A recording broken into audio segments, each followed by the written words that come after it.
नमस्कार. जय किसान PSM या YouTube चॅनलवरती आपलं सर्व शेतकरी बांधवांचं हार्दिक स्वागत आहे. शेतकरी बांधवांसाठी मी आज एक नवीन व्हिडिओ घेऊन आलेलो आहे मित्रांनो.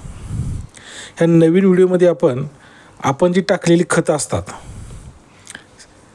ती खतं आपल्या पिकाला का लागू पडत नाहीत किंवा आपण पिकाला खर्च करतो त्या प्रमाणात आपल्याला त्याचा रिझल्ट मिळत नाही. मग आपण काय म्हणतो की खत चांगले नसतील किंवा जमिनीला दोष देतो किंवा आणखी याच्यावर एखाद्या घटकावरती आपण ढकलून मोकळं होतो. पण अशाच एका जीवाणू खताबद्दल किंवा जीवाणू टॉनिकबद्दल म्हणूया आपण, NPK जीवाणू टॉनिकबद्दल मी तुम्हाला आज माहिती देणार आहे. तर ते NPK कन्सो किंवा कन्सोर्टिया म्हणतात. NPK म्हणजे NPK पिकास पडून असलेले NPK जमिनीतलं पिकास कसं लागू होतं आणि त्यासाठी हे NPK कन्सो काय काम करतं ह्याच्याबद्दलच आजच्या व्हिडिओमध्ये मी तुम्हाला माहिती देणार आहे. तर शेतकरी बांधवांना एक माझी नम्र विनंती आहे, व्हिडिओ आवडल्यास व्हिडिओला लाईक, शेअर आणि कमेंट करायला विसरू नका. आणि चॅनलला जर नवीन असेल तर सबस्क्राईब पण करा. तर आपण आता व्हिडिओला सुरुवात करूया. मित्रांनो, चांगली जमीन म्हणजे काय जमीन, कोणती जमीन?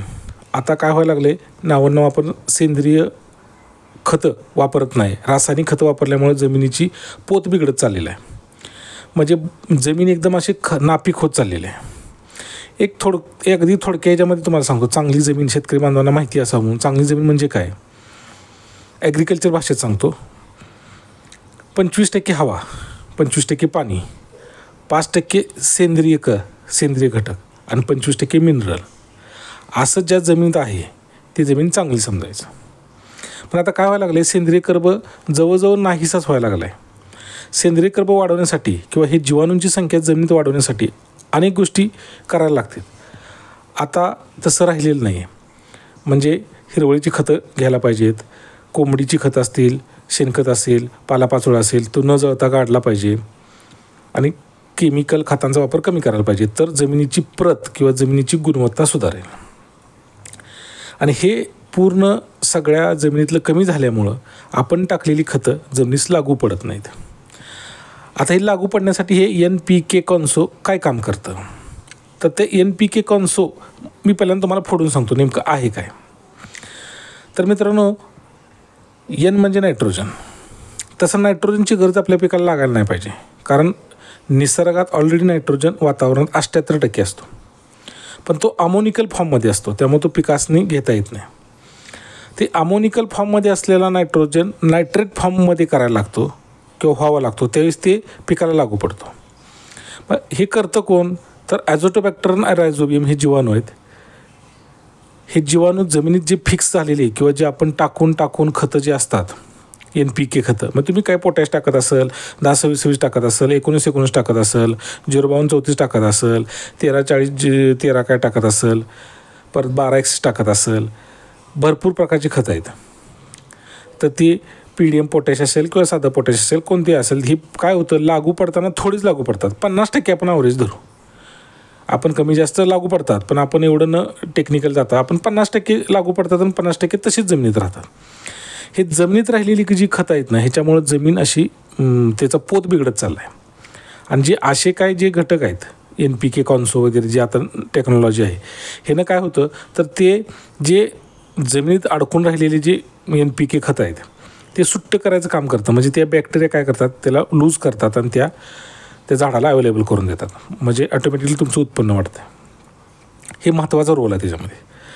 आता तुम्हाला नत्राबद्दल सांगितलं, जर वातावरणात 78% ऑलरेडी नत्र आहे, पण तो लागू पडत नाही. कशामुळे? ते अमोनिकल फॉर्ममध्ये असल्यामुळं त्याला नायट्रेट फॉर्ममध्ये करून तो झाडं लागू पडतो. ह्याचं काम करतं कोण? तर ॲझोटोबॅक्टर रायझोबियम.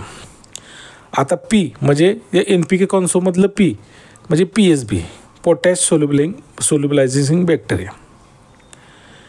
तर ह्या काय करतात, तर जे पोटॅश पडलेला असतो जमिनीमध्ये, ह्या पोटॅशला सुट्ट करतात. जेवढं झाडाने घेऊन जेवढं राहिलेलं असतो जमिनीमध्ये त्याला सुट्ट करतात आणि ते पुन्हा झाडाला पिकाला वापरता येतो. हे जीवाणू आहेत, जे बॅक्टेरिया आहेत, ते ह्याचं महत्त्वाचं कामच हे आहे. आणि तिसरं आहे NPKमधलं नायट्रोजन, फॉस्फरस आणि पोटॅशियम. म्हणजे 2 नंबरचा फॉस्फरस, PSB म्हणजे फॉस्फरस सोल्युबलायझिंग बॅक्टेरिया. मी पोटॅश सांगितलं, सॉरी, फॉस्फरस सोल्युबलायझिंग बॅक्टेरिया. आणि तिसरं आहे ते nitrogen, phosphorus, potassium, potash solubilising किंवा बॅक्टेरिया, KSB किंवा KMB, मोबिलायझिंग किंवा सोल्बिलायझिंग. म्हणजे हे PSB असते, KMB असते किंवा KSB असते आणि नत्र असते म्हणजे रायझोबियम ॲझोटोबॅक्टर असते. अजून एकदा सांगतो, नत्राचं स्थिरीकरणाचं काम रायझोबियम ॲझोटोबॅक्टर करतात.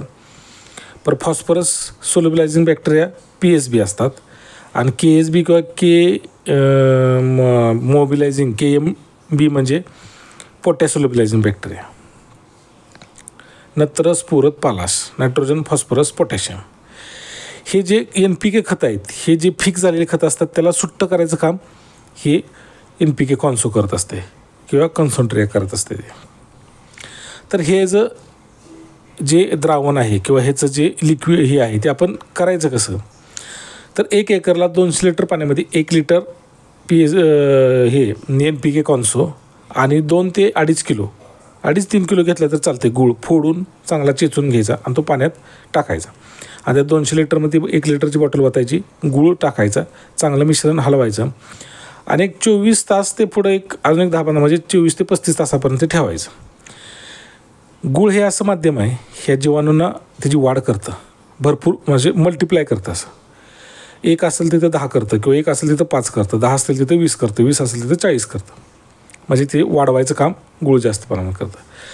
आणि हे जे 24 तास किंवा 48 तास झाल्यानंतर साधारणतः 30-35 तास झाल्यानंतर तुम्ही उसाला देणार असेल तर ड्रीप असेल तर ड्रीपद्वारे दिलं तर चालते किंवा फवाऱ्याच्या पुढचा आपला जो नोझल असतो तो काढून आळवणी जरी ड्रिंचिंग जरी केलं तरी पिकाला त्याचा चांगला फरक पडतो. ह्याच्यामुळे होतं काय, ती जमिनीत फिक्स झालेली खतं आहेत ते सुट्टी होतात आणि झाडाला लागू पडतात. NPK कॉन्सो हे इफको कंपनीचं आहे, परत बाकीच्या निर्मलावाल्यांचं आहे, पाटील बायोटेकचं आहे. अजून तुम्हाला बाकीचे कुठल्या कंपनीचे मिळतात ते बघा, पण शक्यतो चांगल्या कंपनीचं ब्रँडचं घ्या. हे घेतल्यानंतर याची किंमत पण जास्त नाही, पण ह्याचा रिझल्ट खूप शेतकरी बांधवांना चांगला मिळणार आहे. हे असं करायला पाहिजे, कारण आपण नुसती खतं टाकतो पण ती खतं किती प्रमाणात लागू झाली, किती प्रमाणात होतात हे पण मी तुम्हाला सांगितलं. ॲव्हरेज 50% लागू होतात, 50% होत नाहीत लागू. हे तुम्हाला मी ॲव्हरेज सांगितलं. ह्याच्यामध्ये पण प्रमाण कमी आहे.